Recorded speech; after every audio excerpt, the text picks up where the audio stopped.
napapansin niyong dumarami ang mga garapata at pulgas sa inyong alagang aso at pusa, normal daw yan ngayong maulan, ayon sa eksperto.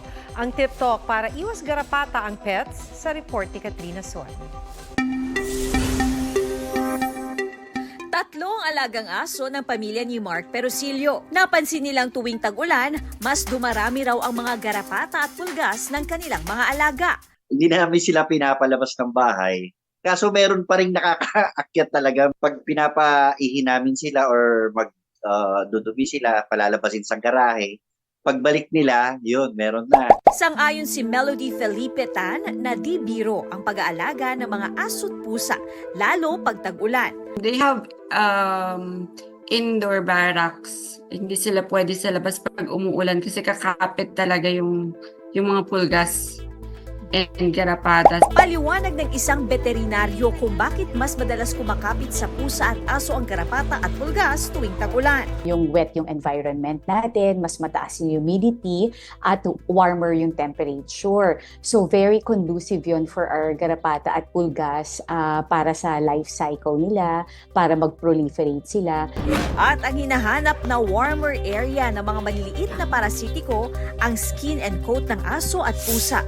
Para makaiwas sa pagdami ng mga ito, tip ng mga eksperto, panatilihing malinis ang bahay lalo sa mga lugar na laging tinatambayan ng mga alagang hayop. Regular ding hugasan ang hinihigaan ng pets gamit ang sabon at mainit na tubig. Kung galing sa labas ang mga alaga o nakisalamuha sa ibang hayop, suyuring mabuti kung nagkaroon rin ng garapata o pulgas.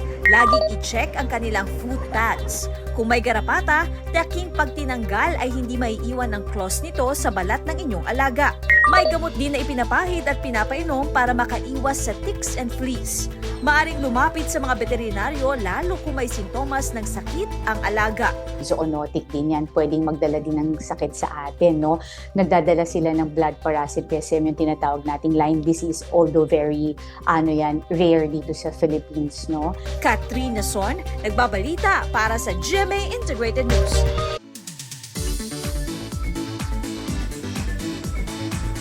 Halos abot kamay ang mga ulap sa tinaguriang Blazing Mountain of the Gods sa Apayao. Nature preserve naman ang ganda ng Piao Falls sa Ilocos Norte. G tayo riyan sa report ni Mark Zalazar. Ang sumasayaw ng mga ulap, pwede mong mayakap. Yan ang chillax experience sa Mount Kilang sa Kalanasan, Apayao. Kung walang kayakap, itiis muna sa napakalamig na temperatura. Kaya mainam ayain ng barkada kung out of reach pang magkajowa. Marireach mo naman ang tuktok ng Mount Kilang na may makinang na ganda.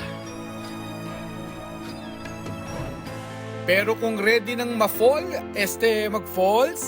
puntahan agad ang Piao Falls sa Nueva Era, Ilocos Norte.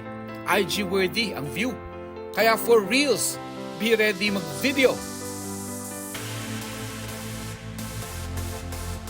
Kung may waterfalls version ang hagdan-hagdan pala yan, ito na siguro yon.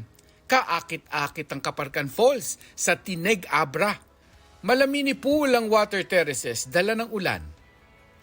Mark Salazar, nagbabalita para sa GMA Integrated News. Huwag magpahuli sa mga balitang dapat ninyong malaman. Mag-subscribe sa GMA Integrated News sa YouTube. Sa mga kapuso abroad, subaybayan nyo kami sa GMA Pinoy TV at sa www.gmanews.tv.